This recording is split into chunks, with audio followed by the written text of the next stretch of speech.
গত 16 বছরে যে আজাদির লড়াই, যে সংগ্রাম, সেই সংগ্রামের আমাদের শহীদ ফেলানি ছিল আমাদের একটা অনুপ্রেরণার বাতিঘর। শহীদ ফেলানির আজকে গর্বিত বাবা এবং মা আছে। তারা গত 16 বছর জুড়ে ফেলানির বিচারের দাবিতে এবং আধিপত্যবাদের বিরুদ্ধে, আগ্রাসনের বিরুদ্ধে তারা প্রতিবাদ প্রতিরোধ জারি রেখেছেন। তারা চাইলে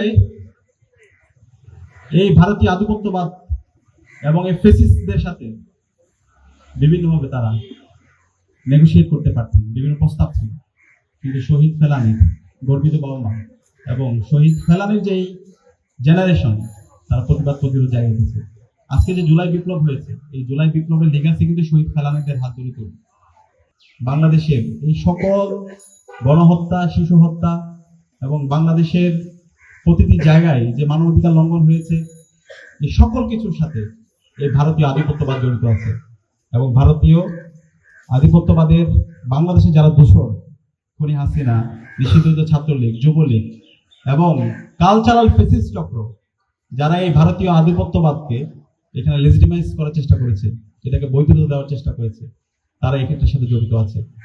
এবং এই জুলাই বিপ্লবে কিন্তু আমাদের স্লোগান, কমন কয়েকটা স্লোগান ছিল। সেই স্লোগানের মধ্যে অন্যতম একটা স্লোগান হচ্ছে দিল্লি না ঢাকা, ঢাকা ঢাকা, গোলামি না আজাদি, আজাদি আজাদি, ভারত না বাংলাদেশ, বাংলাদেশ বাংলাদেশ। তো এই যে আজাদির লড়াই, সেই লড়াই আমরা আমাদের এই জুলাই বিপ্লবের মাধ্যমে আমরা একদম পূর্ণাঙ্গ আমাদের লড়াইটা আমরা শুরু করেছি। এবং এই জুলাই বিপ্লবের মাধ্যমে আমাদের শহীদদের আত্মত্যাগের মাধ্যমে আজকে আমরা ফেসিবাদ মুক্ত নতুন বাংলাদেশ পেয়েছি। এবং এই নতুন বাংলাদেশে আজকে আমরা ভারতীয় আধিপত্যবাদ থেকে মুক্ত পেয়েছি। তাদের যত মেকানিজম ছিল গত 16 বছরে, তারা যত মেকানিজম করেছে, সকল মেকানিজম গুলো ভেঙে চুরমার হয়ে গেছে।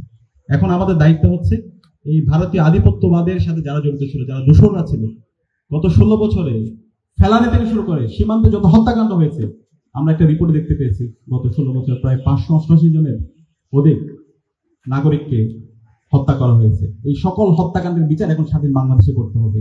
আমাদের এই নতুন বাংলাদেশে এখন ভারতের সাথে আমাদের প্রভুসুলভ সম্পর্ক চলবে না, আমাদের সম্পর্ক হবে ন্যায্যতার ভিত্তিতে, ইনসাফের ভিত্তিতে। এই ভারত যদি আর কোনো হত্যাকাণ্ড এই বাংলাদেশে করে, সীমান্তে যদি ফেলানির মতো আর কোনো হত্যাকাণ্ড হয়, আমরা আর ছাড় দিব না। বাংলাদেশের 18 কোটি জনতাকে সাথে নিয়ে আমরা আমাদের প্রতিবাদ প্রতিরোধ জারি রাখবো ইনশাআল্লাহ। এই স্বাধীন বাংলাদেশে এই উত্তরবঙ্গের রাজনীতি নির্ধারণ হবে এই বাংলাদেশ থেকে, ঢাকা থেকে। সুতরাং এই ভারতীয় যারা দালাল আছে, যারা দোষর আছে, তাদের এই ঠিকানা এই নতুন বাংলাদেশে হবে না। এবং সে জায়গায় জুলাইয়ের যে প্রজন্ম, সে প্রজন্ম আমরা ঐক্যবদ্ধ আছি। আমরা ঐক্যবদ্ধভাবে আমাদের ইনসাফের লড়াই, এই আধিপত্যবাদের বিরুদ্ধে যে লড়াই, আগ্রাসনের বিরুদ্ধে যে লড়াই, সে লড়াই আমরা জারি রাখবো। এবং এই আধিপত্যবাদের বিরুদ্ধে, আগ্রাসনের বিরুদ্ধে কথা বলতে গিয়ে আমাদের জাতীয় নেতৃবৃন্দকে আমরা হারিয়েছি। এই জাতীয় নেতৃবৃন্দদেরকে যারা হত্যাযজ্ঞ করেছে, এবং সর্বশেষ আমাদের শহীদ উসমান হাদি ভাইকে হত্যার অন্যতম কারণ হচ্ছে ভারতীয় আধিপত্যবাদের বিরুদ্ধে কথা বলা, আগ্রাসনের বিরুদ্ধে কথা বলা। এবং শহীদ উসমান হাদির যারা হত্যাকারী আছে, তারা আজকে ভারতে পালাইছে। এবং আছে খুনি হাসিনা, যে এই জুলাই বিপ্লবে গণহত্যা এবং শিশু হত্যা করেছে, আমাদের 2000 ভাই বোনকে শহীদ করেছে, 40,000 আমাদের ভাই বোনকে গুম খুন করেছে। এবং গত 16 বছরে বাংলাদেশে গুম খুন, আয়নাগর থেকে শুরু করে শিক্ষার্থীদের উপর নির্যাতন নিপীড়ন করেছে। এই খুনি হাসিনাকে আজকে ভারতীয় দিল্লির তাবেদাররা তারা তাকে আশ্রয় দিয়েছে। আমরা বলতে চাই, এই খুনি হাসিনাকে বাংলাদেশে ফিরিয়ে দিতে হবে, শহীদ উসমান হাদির হত্যাকারীদেরকে বাংলাদেশে ফিরিয়ে দিতে হবে, এবং তাদের সবাইকে এই স্বাধীন বাংলাদেশে বিচারের আওতায় নিয়ে আসতে হবে। একই সাথে ফেলানি থেকে শুরু করে সীমান্তে যতগুলো হত্যাকাণ্ড হয়েছে, এই সকল হত্যাকাণ্ডের বিচার এই স্বাধীন বাংলাদেশে আমাদের করতে হবে।